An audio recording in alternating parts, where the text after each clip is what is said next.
Guys at home is a three-color deck. It's got Tarmogoyf, Nimble Mongoose, and Delver of Secrets as its creature base, and it just tries to get one of those creatures down and then take over the game with them. Uses Force of Wills, Dazes, and in this case, Dan is playing 4 copies of Stifle to disrupt their opponent, and we are off. Raymond Perez starts with a Polluted Delta on turn 1, and he does not crack it. Dan Jessup does immediately crack his Scalding Tarn, and Raymond responds. Are we going to see a Stifle here? It doesn't look like Raymond is running Stifle, but just responding to play around Dan's Stifle. Yeah, one of the things that can happen with the Rug Delver deck. Now, Rug Delver, if you're an old school Legacy player, is basically the newfangled version of Canadian Threshold. There was a while back in the day where Wasteland and Stifle as a mana suppression element was a big part of how the deck was able to function. And it moved away from that, but then has come back for the last at least year or so, where most of the Rug Delver lists have been running both Stifle and Wasteland. So when Dan fetches right there, Raymond fetching in response is basically a part of this idea of, I don't want to have my fragile mana be hurt badly by you. So I'm going to sacrifice my land in response to guarantee that I get a land out. And Dan Jessup fetched up a Volcanic Island, cast Ponder, looks at 3 cards, decides he doesn't want them, he's going to shuffle them away. So Dan, playing his game plan, he's building up his graveyard for that Nimble Mongoose to have Threshold, also getting some cards in there for Tarmogoyf. And now he will draw a random card with Ponder, and there's Stifle. Okay. Raymond Perez can see a Bayou, a Force of Will, there is a Baleful Strix. This is an awesome card as well.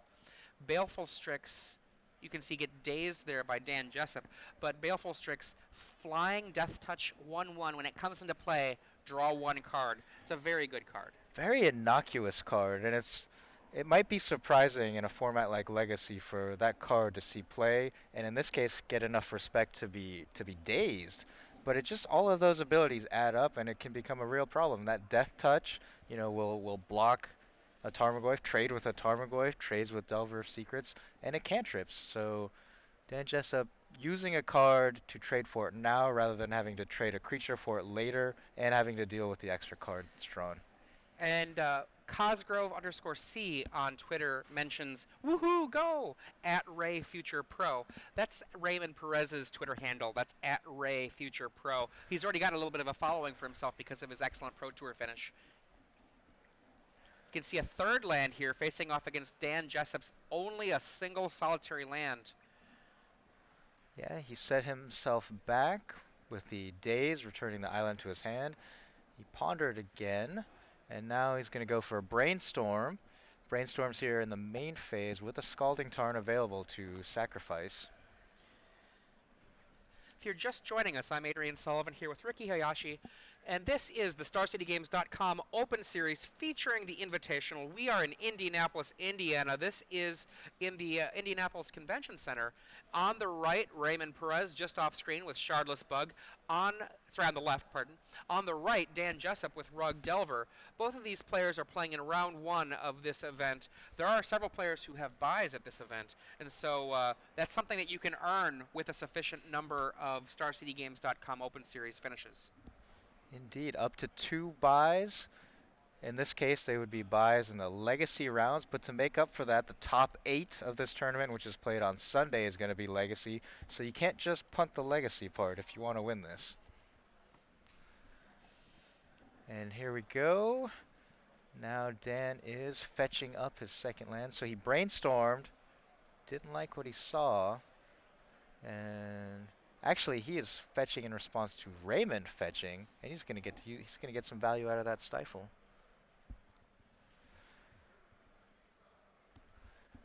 There it is. So Raymond Perez denied a land drop, which in this case, getting to 3 lands, the namesake of the deck, Shardless Agent, does cost 3 mana. It's got a Misty Rainforest, but just goes for a Tarmogoyf, playing around Daze. You can see there some blue spells in Dan Jessup's hand. One of them is a Force of Will. He allows the Tarmogoyf to resolve. There is a grindy element to this matchup, and tossing away 2 cards, the Force of Will itself and then another blue card, can often end up being really difficult because both players have access to Tarmogoyf. Both players have access to these single spell removal or answer cards, but Dan Jessup knows that Shardless Bug also has access to cards like Ancestral Vision. It's just a very, like, here we go. We see a Tarmogoyf. This is the Modern Masters Tarmogoyf on Dan Jessup's side. Wow, so those Tarmogoyfs already 5/6s. Vastwood Gorgers dueling on the field here. We see Raymond Perez try to Force of Will that Tarmogoyf, and Dan Jessup Force of Wills back so that he can have a Tarmogoyf. And then he chooses to Wasteland the Underground Sea. Gonna try to cut Raymond off of his mana, keep him off of Shardless Agent and or multiple spells for the turn. One of the things you sometimes see in these style of matchups is a card for a grind, like a Life from the Loam in the sideboard. Raymond does not have that card, but Dan Jessup does have 1 Life from the Loam in the sideboard, which I expect we'll see in games 2, and if we go to a game 3, we'll probably see it there as well. Dan Jessup, a Lightning Bolt in hand, considering cracking in with his Tarmogoyf, they would bounce off of each other, but if that were to be blocked, he could try to remove the other Tarmogoyf with a single Lightning Bolt. You see Raymond does do the block, damage happens, Lightning Bolt on the Tarmogoyf, and down goes Tarmogoyf. Now you do see that there's a Maelstrom Pulse, the only one in Raymond Perez's deck in his hand right now. So he does have an answer to his opponent's Tarmogoyf. Obviously wouldn't want to do that on a board where he has his own Tarmogoyf, but now that his is gone, a consideration. But he has to be thinking about what counter spells to play around. Yeah, speaking of which, Spell Pierce hanging out in Dan Jessup's hand. All right, we'll see if Raymond is going to go for the Maelstrom Pulse this turn. If he has a land, he'll want to play that to play around Daze, but unable to play around that Spell Pierce that we know is lurking.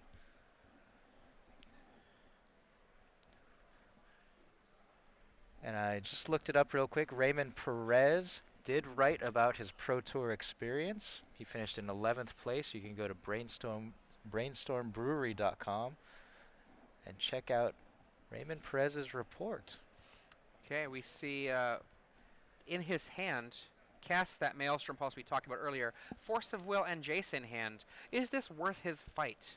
This is a big toss here, tossing away that Jace if he were to do it. But his life total is going down quickly. The Tarmogoyf is a 5/6. I think you have to fight over at this point. And he says yes, he agrees. This leaves a Stifle and a Lightning Bolt in Dan Jessup's hand. And Tarmogoyf down, 4 mana to 3 mana, empty-handed Raymond Perez. And will there be another threat? Dan Jessup is considering casting for mana the Gitaxian Probe he has just drawn against the empty-handed Raymond Perez. And he does it. He's like, yep, here's my hand, got nothing. Yeah, nothing in his deck costs 3. And the reason Dan would want to do that is that he has 2 mana left, so that if he draws a card like Tarmogoyf, he can still cast it. He doesn't want to lose the life. You can see him thinking a little bit longer here for the second one. At that point, I think I would have just paid the 2 life for that second Gitaxian Probe in case he does draw Tarmogoyf. And you see him pass with the Misty Rainforest up. His hand is Lightning Bolt, Ponder, and Stifle. We see a Deathrite Shaman, a very good spell. And Dan does not cast anything there. Second Lightning Bolt. So certainly just going to take out that Deathrite Shaman. He's going to Ponder first to see what his options are. That's always a good play. We see a Daze. Looks like 2 Dazes, and I think there was a green creature in the mix. Bolt, Stifle his hand. Raymond Perez, empty-handed. Raymond Perez Jr., if you prefer. Does Senior play Magic? I have no idea. Maybe we can find that out later. And he keeps it. It is a Tarmogoyf. He shuffles away the Dazes that were on top, thanks to that Misty Rainforest. And as developed as this game is, even if Deathrite Shaman is able to get rid of some of the cards in the graveyard for a little bit, that Tarmogoyf is likely to be very big for a little while. So It takes a little bit more action on a Deathrite Shaman before you can shrink a Tarmogoyf. Maybe there's one Planeswalker perhaps in somebody's graveyard, but I don't think so. I think it's land, sorcery, creature, instant, artifact. Artifact being one of the Shardless agents. In with the unblockable Creeping Tar Pit and a land for Raymond Perez. Pass. Go. Yeah, the only Planeswalker we've seen, Jace the Mind Sculptor, was exiled to a Force of Will. I believe the artifact we have is the Baleful Strix, and yeah, now Raymond's going to exile the Baleful Strix with the Deathrite Shaman to get rid of the artifact and try to shrink it down at least one level. And what that will do is will actually gain him effectively the 2 life shore from the gaining life from that shaman. But with the Tarmogoyf being 1 smaller, and Raymond Perez's life about to go up to 13. Oh, look at that stifle. He's like, no, don't gain the life. The removal is so it's still in there. That was really nice. He stifles the effect so that card is still in there. And then he's like, no, now you die, Deathrite Shaman. Right. It's a targeted effect. So if you counter the ability, you don't exile the targeted card. And I'm wondering, yeah, it looks like Raven blocked the Tarmogoyf before activating the ability. And Ray just trying, I think, to keep his life total large enough so that he can get to his powerful plays, like, for example, Shardless Agent into something impressive. Well, this board's a problem for him because he only has the 1 Maelstrom Pulse. He doesn't have any 1-for-1. Oh, there you go. Abrupt Decay off the top. So we see a activation of his Creeping Tar Pit number 2, the second one in his deck, to block, and then a then a Abrupt Decay after it's bolted to kill the Tarmogoyf. But Dan, unfortunately for Ray, has another Tarmogoyf. Ray also has another Tarmogoyf. But now Delver is going to go to the air. It knows the secret, and the secret is Brainstorm. That is a good secret to know because it's going to reveal some other secrets here. It's a map that leads to another map, and then maybe eventually you'll find the treasure. Dan Jessup very close to killing Raymond Perez here. He has only a single Brainstorm in hand. Brainstorm, a great card, but if he casts it right now, he's basically hoping to just draw one of the bolts. He's already cast several bolts this game. Yeah, they call that Brainstorm locking yourself when you have no way to reshuffle your library after it, but with your opponent at 4 life and now going to 1, might as well, right? I like holding off. Honestly, I really like holding off here. And Ray draws a card. Packs it up, packs it in. Has no answer to the Insectile Aberration, that 3/2 flyer. Gonna finish it off. Players, we are joined this weekend by Magic artist Jeff. So, we've been talking about how big we expect the tournaments to be this weekend, the Standard and the Legacy Opens. Ladies and gentlemen, if you are coming to Indianapolis for one of those tournaments, we have the Standard Open on Saturday, the Legacy Open on Sunday. There's also a Sealed Classic on Sunday if you prefer to play Sealed instead of Legacy. There is pre-registration available for those tournaments. It is going to be open until midnight, I believe, Eastern Time tonight, Friday, October 25th. So make sure to pre-register for those tournaments because there are going to be lines out the door. Go to StarCityGames.com and go to the event information page. There will be links to the pre-registration site. If you're just joining us, I'm Adrian Sullivan here in the booth with Ricky Hayashi. Sitting off to the side is Joey Pasco, amongst others. Glenn Jones talking to Shaheen Surani right now for a feature that we'll be sure to show a little bit later today. Shaheen Surani been championing the blue-white-red control deck, says it's better than Esper in the metagame right now for Standard. Yeah. And for Legacy, we have to believe that he's still on Esper Stoneblade. That's been his standby. Shaheen is a multi-time invitational top 8er. I believe it was 4 in a row at one point before he failed to top 8-1. Oh, I wouldn't say, I don't know if I want to call it failure with that many successes. A miss? There we go. That sounds nicer. Raymond Perez's sideboard. 2 Force of Will, 2 Thoughtseize, 3 Whip Flare, 1 Notion Thief, 2 Flusterstorm, 3 Nile Spellbomb, 1 Arcane Lab, and 1 Dismember. Of these cards, there's only one card that I definitely want to see come in. That's the 1 Dismember, which can kill anything in, usually it can kill anything in Dan Jessup's deck that's not named Nimble Mongoose. Now, Force of Will is going to be sideboarded out in this matchup most likely. Some people like to keep in one or two in this kind of matchup because you sometimes do want to fight over things, but the drain of a Force of Will is actually a really, really big deal. I wouldn't be too surprised by Nile Spellbomb coming in against a deck that has so many things to deal with the grave. We've got the Tarmogoyf and Nimble Mongoose being cards that it can affect. Now, it's not great. It's not the equivalent of being able to go Relic against them, because Relic of Progenitus can do a lot of work, but the Nile Spellbomb is a possibility, but it's a pretty minor possibility, honestly. Thoughtseize, fairly solid, but again, the Rug Delver deck is so aggressive, you might not want to go that direction. What kind of sideboard cards do we see from Dan Jessup? Well, Dan's certainly going to be bringing in some Submerges. He's got 3 of those, 2 Pyroblasts. He's got 2 young Pyromancers. That's a very interesting card. For a while in Legacy, we saw people trying the young Pyromancer main deck, mostly in Grixis Delver decks. Yeah. And it didn't really catch on, but Dan's got 2 of them in the sideboard. You mentioned the Life from the Loam earlier. Yeah. That is a fantastic card to bring into this matchup. Shardless Bug has no basic lands in his deck, so Life from the Loam with Wasteland Recursion, you could really lock your opponent out. And he's got 1 copy of Ancient Grudge, which I was gonna mention the Whip Flares in Raymond's sideboard. Those are because he's got Shardless Agent and Baleful Strix are both artifact creatures. Yeah. So maybe you just bring in 1 Ancient Grudge for a little extra value, 2 removal spells for opposing creatures. I mean, there's certainly a lot of options for Dan Jessup. I mean, I can see arguments for, I can see arguments for about 8 or 10 cards that you could see in the sideboard from Dan Jessup coming in, but you don't necessarily want to bring in all of that many cards, even though they're possible, because you want to make sure that you don't cease to be the deck that you want to be.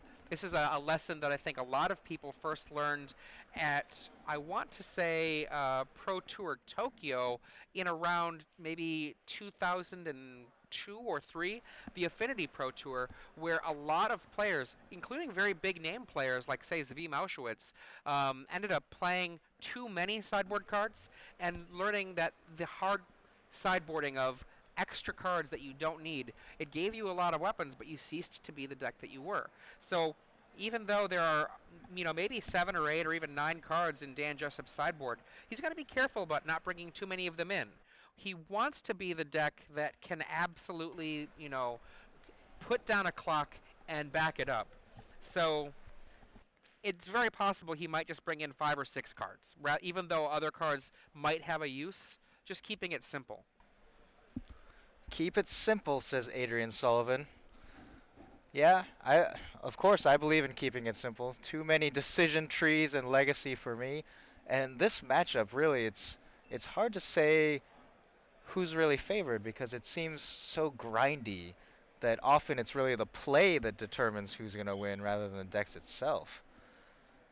That game we did not see the Shardless Bug deck fire off any Ancestral Visions. That's a card that can put it over the top. Jace the Mind Sculptor never hit the battlefield. It was pitched for Force of Will. I feel like those are the cards that it really needs to take over the long game. We see the opening play of the game here. Raymond Perez dropping a Deathrite Shaman. On turn 1, a Deathrite Shaman is really good. We see a Delver of Secrets from the Dan Jessup on the opponent's side. But this card is a card that can accelerate you. There's a Baleful Strix. Am I going to draw a card? And it works. Draw a card. I remember Baleful Strix, the coolest owl in Magic, perhaps. Right there, you can see it on the left. Flying, Death Touch, enters the battlefield, draw a card. That means that even though this guy's flipping right here, the Lightning Bolt on top of Dan Jessup's deck is going to need to be used to clear the way if he wants to be able to get over there. The Baleful Strix, it will kill whatever it blocks. Yeah, very subtle card advantage here, making Dan use a Lightning Bolt to get rid of the Baleful Strix, but it is already cantripped, so Raymond Perez is going to be up a card on that exchange, and you really need those kinds of interactions to add up to win this matchup. That's why you were saying Force of Will comes out, because you don't want a 2-for-1 to counter something. Now, like I said, there are many players who advocate leaving in some small number of Force of Wills, like 1 or 2, just so you can have it in the mix with brainstorms and ponders, so you can say, aha, that one I will definitely counter. But you don't want to go too far that way. We see the bolt we talked about earlier. Yeah, there you go. Insectile aberration cracks in for 3. I don't know if crack in is the correct term for an insect. Buzzes in. The Nimble Mongoose comes down. It's a 1-1 currently. With Threshold, though, the Nimble Mongoose can become a 3-3. You can't target that guy. No, but Deathrite Shaman can block it and control the graveyard. So currently being blanked. And there's another Baleful Strix. We see that Submerge you talked about earlier. Submerge, an incredibly good card from Mask's block. Blue 4, instant, put target creature on top of its its owner's library. Now that sounds pretty expensive, doesn't it? 5 mana to put a creature on top? Yeah, I wouldn't cast that in limited. Right, so why are people playing it? Because it's got an alternate cost. There you go, you see it right there in response to the fetch land. This is a classic legacy play. If you control an island and your opponent controls a forest, which currently is the case, you can cast it without paying the mana cost, and doing it in response to the fetch forces the Baleful Strix to get shuffled away right here. Yeah, this is one of the key cards. Submerge, one of the key plays in Legacy in these blue-green style matchups. Submerge is a card that is just very powerful. The free ability there, as you can see, the island forest trigger. You control an island, they control a forest. Anytime that you are getting a powerful effect for no mana, sign me up. I mean, that's a good one. Yeah, that's when cards tend to get banned. It's when they get too powerful for no cost. Yeah. This one, not too powerful. It's a very, very good sideboard card. Another Strix. Strix number 3. Sure. You can see the dead Strix. Remember, there's a Strix somewhere in Raymond's deck that got pushed back in there and shuffled away. Here's a third one. This is a very powerful card in the matchup. We see another Submerge in Dan Jessup's hand. And a young Pyromancer. Pyromancer, a really, really good card in Tarmogoyf Mirrors. Young Pyromancer, one of the newest cards in Legacy to make any kind of impact. Young Pyromancer is red 1 for a 2/1 human wizard. There you're going to see it. And one of the things that this card is really good at, it creates a 1/1 elemental every time that you cast a instant or a sorcery. So in a matchup where things like Tarmogoyf or things like, various little creatures on the board are going to be a part of the game, the ability to create all of these random little creatures matters.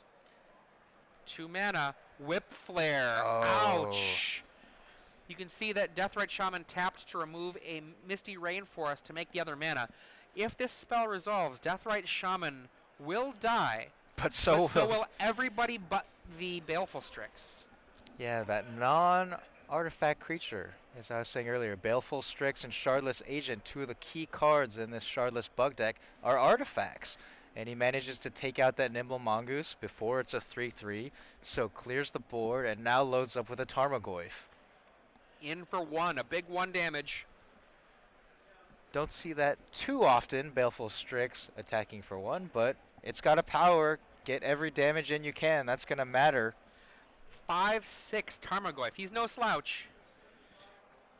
We see another fetch land from Dan Jessup. Nimble Mongoose looks like it's going to be dropped down into play. We see Stifle and Submerge in hand. Dan Jessup is just hoping that Raymond Perez lays a fetch line and cracks it so we can get rid of that Tarmogoyf for good. And the Nimble Mongoose, surprisingly, is relatively close to becoming a 3/3 here. With the Deathrite Shaman off the board now, there is that possibility.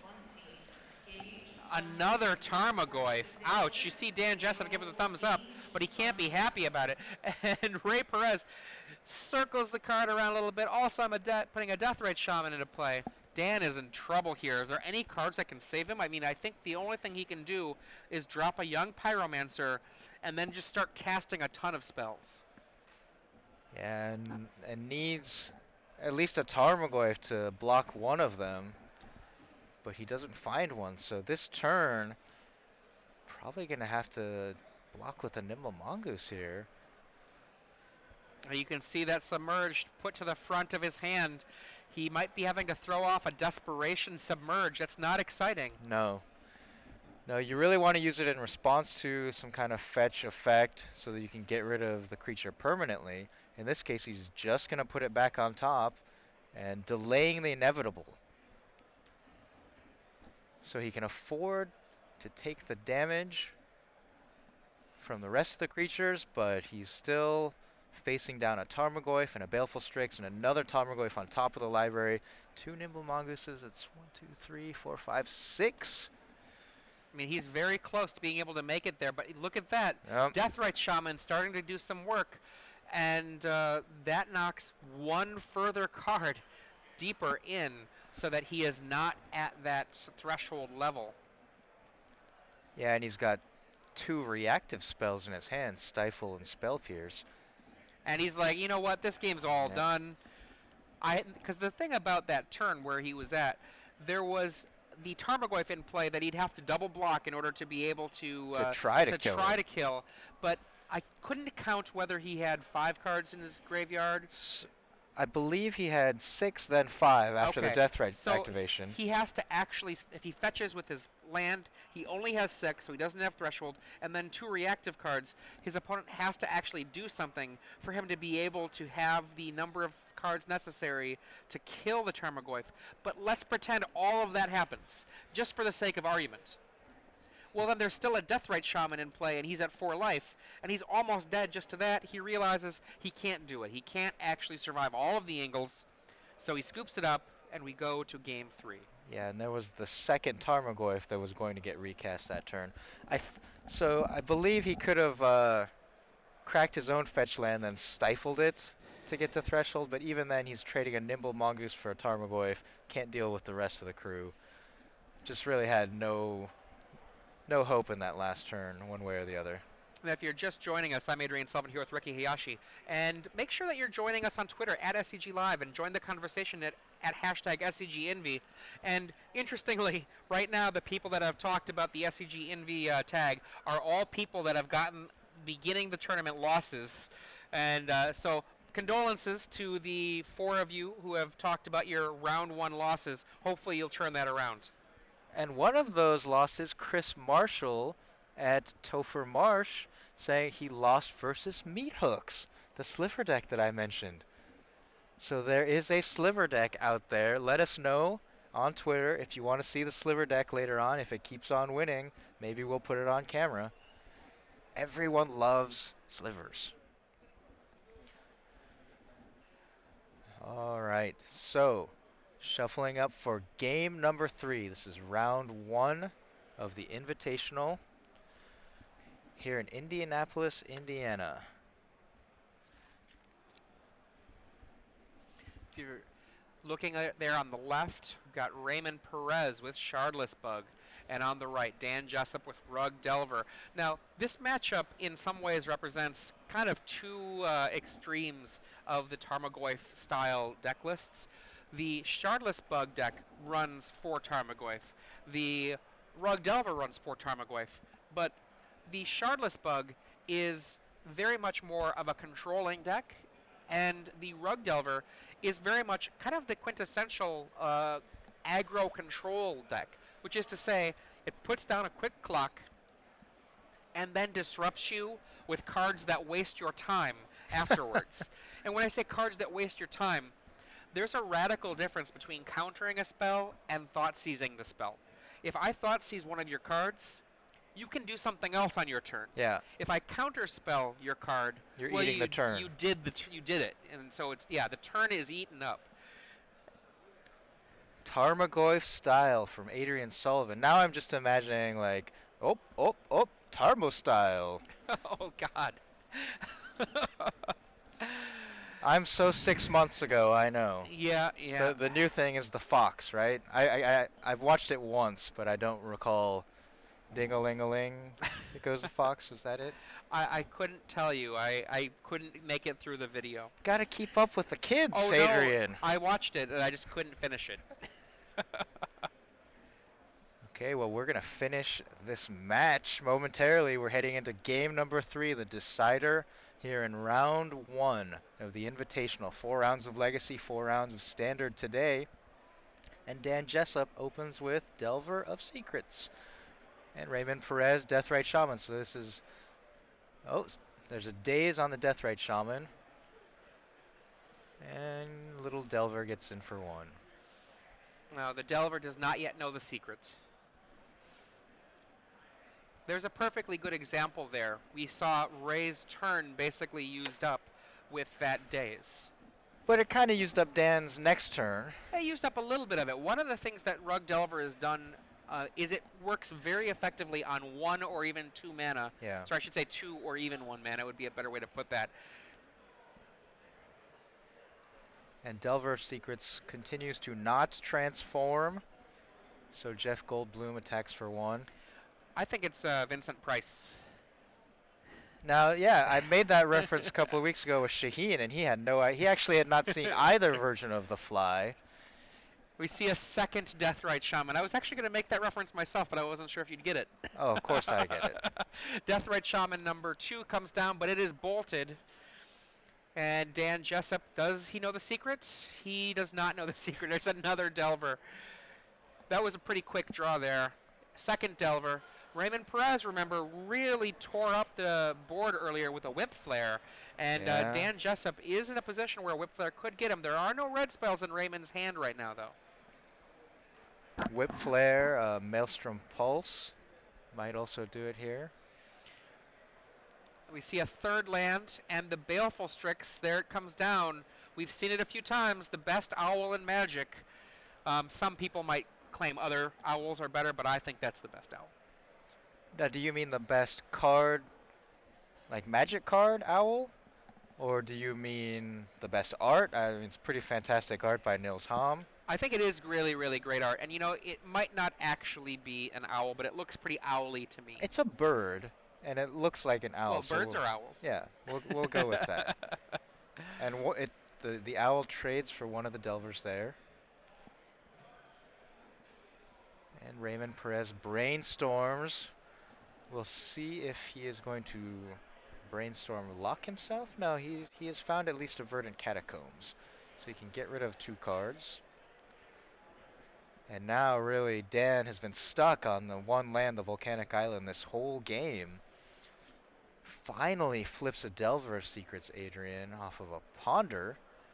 And he's going to need to use that Ponder to find another land and really get going here.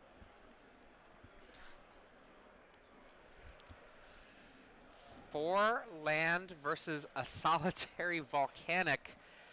It's got to be a little painful. Ponder maybe will help him find some, but wait, Raymond says fetch. Will Raymond just counter this Ponder? Or maybe he's using this as an opportunity to fetch so that he can't be stifled.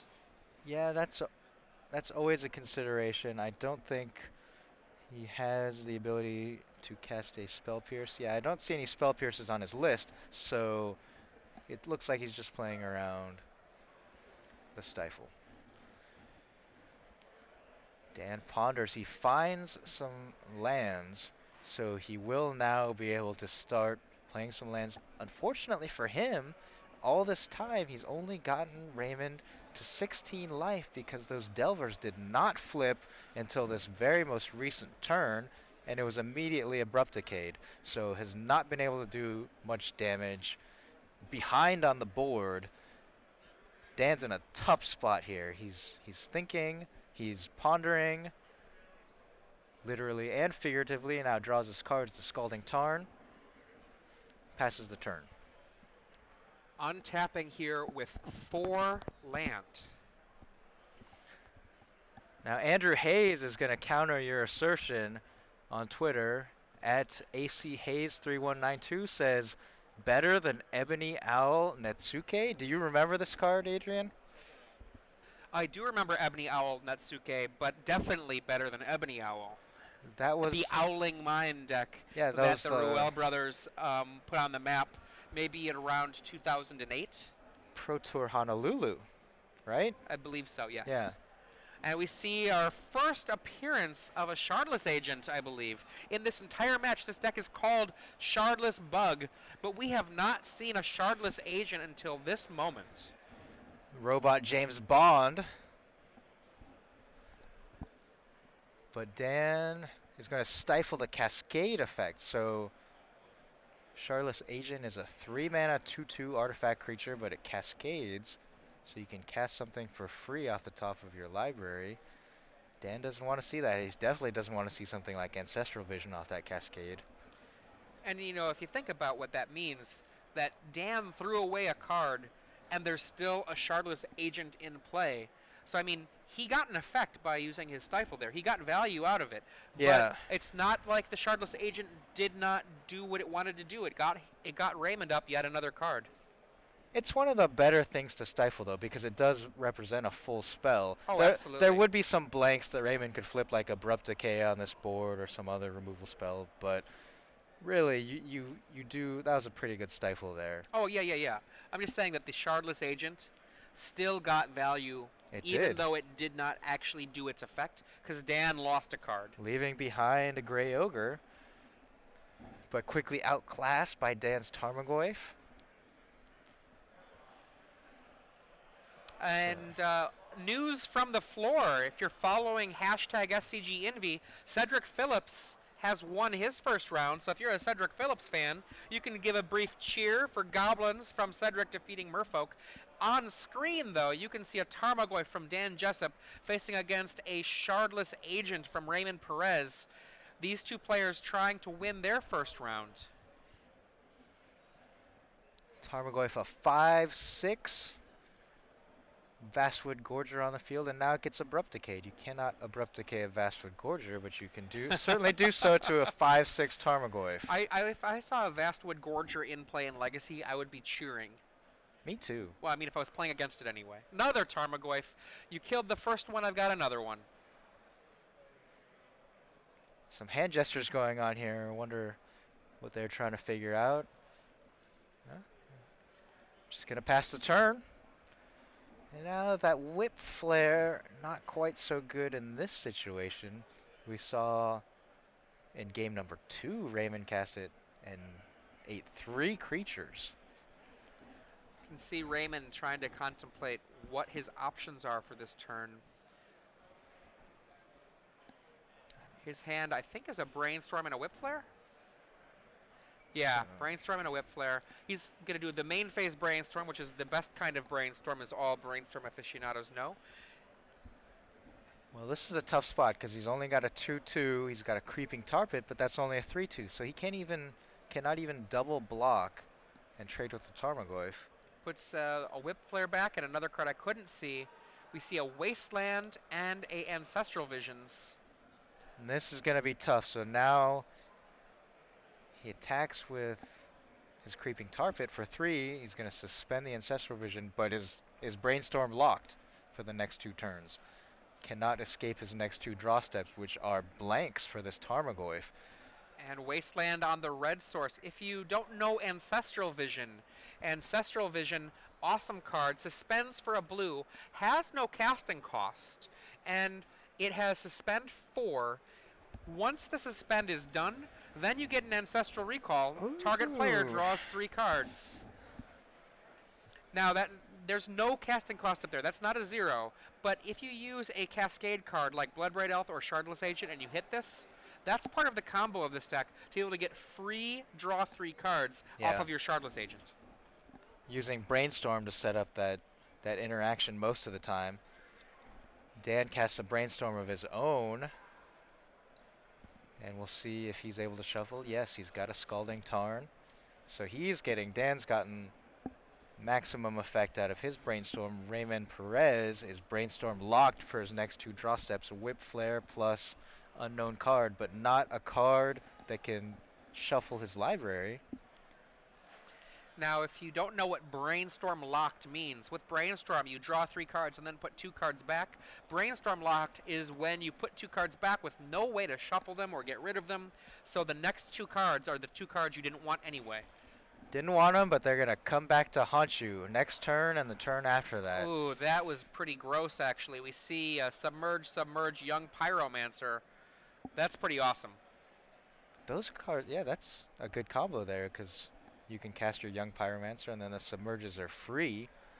Really feeding off of the free effects. Jataxian Probe's another one. You can pay 2 life instead of paying blue.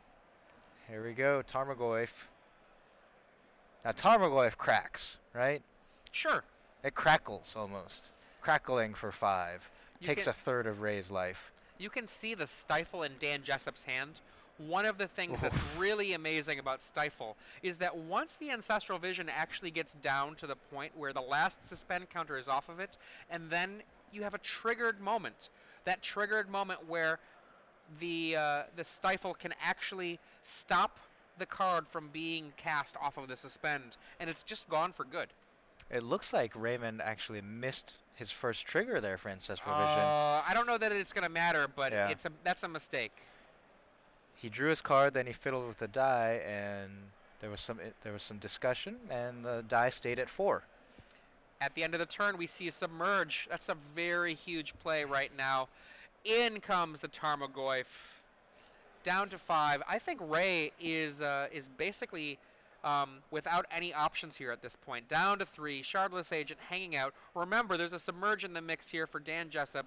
Ray has already seen these cards. We're going to have to see a Whip Flare here, I think, just to get rid of that young Pyromancer straight up, and I think he's still dead. Oh. The Submerge is right there. Boom, Submerge. Did not go for the Whip Flare play. That was one of the 2 cards he put back with Brainstorm, so now he's drawn them both back. So now Dan Jessup is just thinking this. Option A, just attack with the Tarmogoyf and eat the Shardless Agent, and then just be able to kill him next turn and save the Submerge for a rainy day. Or option B, use it now and go for the kill. And there's actually reasonable reasons to do either one of those plays.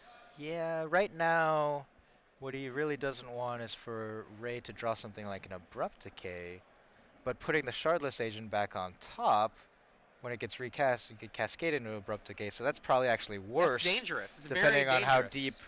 how deep the card is down the library. And he goes for the block. Exactly, because let's pretend something goes wrong with the other play. That Shardless Agent being able to rebuy a new card is a huge deal. We see an Ancestral Vision drawn here by Raymond Perez. That's just going to lock up the fact that he's dead. And he has to pass, and going to go for a chump block with his Creeping Tar Pit now. And actually, that missed trigger adding up, because if he had not missed the trigger, Ancestral Vision would have gone off next turn. And he, right now, potentially can survive. We do know about the Submerge, which is probably going to get cast here in response, or after the Creeping Tar Pit becomes a creature. Yeah. The Whip Flare in his hand is actually completely dead without a red source available, and Raymond looking also dead himself here, because Dan Jessup submerges away the one blocker. There it is. Yep, Raymond Perez Jr. defeated 2-1 by Dan Jessup for our first match of the day. Rug Delver